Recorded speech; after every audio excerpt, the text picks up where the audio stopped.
Alors, le corrigé du numéro 119, page 33. Donc, on avait un repère avec 4 droites tracées, D1, D2, D3, D4. 3 fonctions affines, f de x égale 1 moins 2x, g de x égale 3 quarts de x moins 1, h de x égale x plus 1.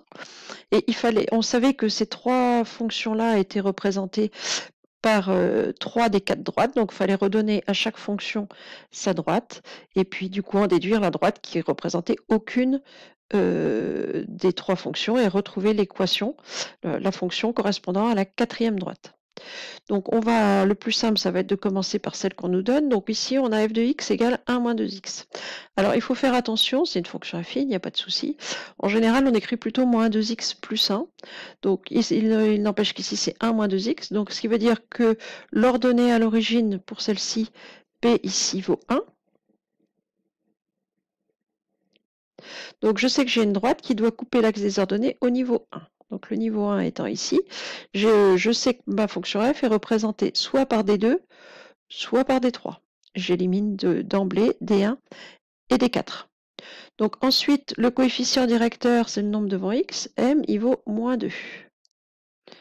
Donc moins 2, c'est pareil que moins 2 sur 1, c'est-à-dire que le décalage vertical sur le décalage horizontal, il vaut moins 2 sur 1. C'est-à-dire que si à l'horizontale, je me décale de 1 carreau, à la verticale, je vais faire un décalage de moins 2, donc je vais descendre de 2 carreaux. Donc je cherche une droite qui, lorsque j'avance de 1 carreau, me donne un décalage vertical de 2 carreaux vers le bas. Bon, bah, j'ai ça à ma disposition, 2 carreaux vers le bas. La droite, la fonction f, elle est représentée par la droite des 2.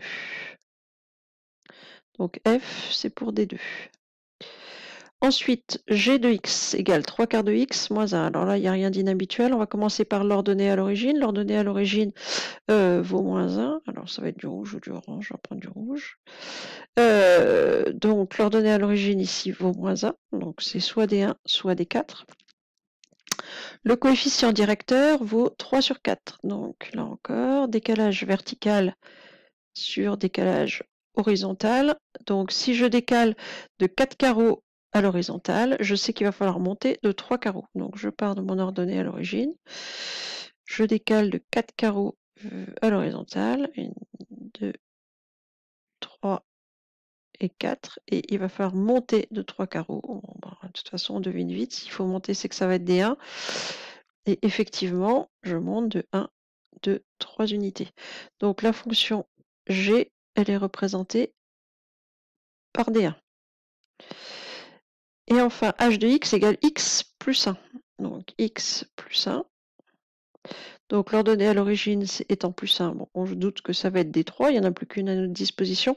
On va quand même vérifier, donc l'ordonnée à l'origine vaut 1. Le coefficient directeur, ici le nombre qui est caché devant x, bah, normalement vous savez que x c'est pareil que 1x. Donc le coefficient directeur vaut 1. 1 c'est 1 sur 1, c'est-à-dire que lorsque je décale d'une unité, je monte de 1 carreau. Bon, il n'y a pas de problème, donc D3 représente H. Il nous reste donc D4 qui n'a pas pour laquelle on n'a pas la fonction. Donc je vais l'appeler K de X. Donc ça va être un certain nombre de X et puis une ordonnée à l'origine. Alors D4, elle passe au niveau moins 1. Donc l'ordonnée à l'origine déjà, c'est moins 1. Donc c'est des X moins 1. Alors combien de X? Ben, je vais me décaler sur ma droite, je peux partir de moins 1. Donc je repère un deuxième point à coordonnées entières, j'ai celui-ci qui est pas mal. Et je relie mes 2 points. Alors d'abord décalage horizontal, puis décalage vertical pour y retourner. Donc ici en 3 carreaux à l'horizontale, je suis descendu de 1 carreau. Donc le coefficient directeur ici c'est moins 1 sur 3. Donc K de x, c'est moins 1 tiers de x moins 1. Voilà pour cet exercice.